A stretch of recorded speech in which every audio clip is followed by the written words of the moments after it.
আসসালামু আলাইকুম রহমতুল্লাহি ওয়া বারাকাতুহু। আমি কিছু কথা বলতে চাই, সেটা হলো বর্তমান সমাজের কথা,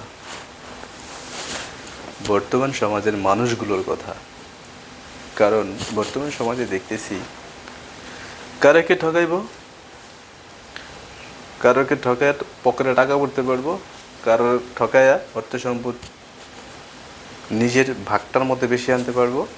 আপন ভাই ভাইরা ঠকাচ্ছেন, আপন বোন ভাইকে ঠকাচ্ছেন, ভাই বোনকে ঠকাচ্ছেন।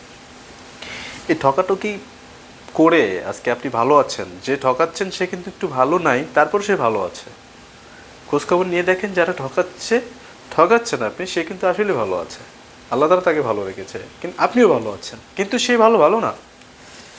সে ভালো থাকা ভালো না, কারণ আপনি যে ঠকিয়েছেন সে ঠকানের দাম আপনার একদিন দিতে হবে।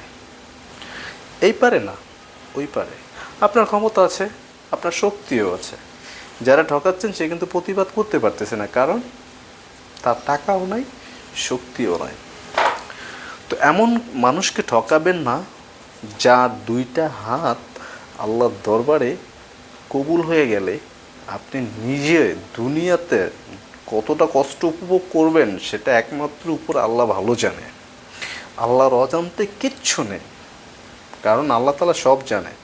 আল্লাহর অজান্তে কিচ্ছু নেই। একটা কথা মনে রাখবেন, দুনিয়ার কেউ দেখুক আর না দেখুক, আল্লাহ আল্লাহ কিন্তু সব দেখেন। আল্লাহ এই অন্তরের খবর জানেন। আমার অন্তরের মধ্যে কি আছে, আমার দিলটার মধ্যে কি আছে, আল্লাহ কিন্তু ভালো জানে। আর আপনার অন্তরের মধ্যে কি আছে, আপনার দিলটার মধ্যে কি আছে, সেটা কিন্তু আল্লাহ ভালো জানে। তো এমন কিছু করবেন না যাতে মরার পরে কৈফিয়ত দিতে হয়। আর যদি কৈফিয়তে আটকিয়ে যান তাহলে ছাড় দেয় আল্লাহ দুনিয়াতে, আল্লাহ কিন্তু যা ছেড়ে দিবে না সে হাসরের ময়দানে। কথাটা মনে রাখবেন।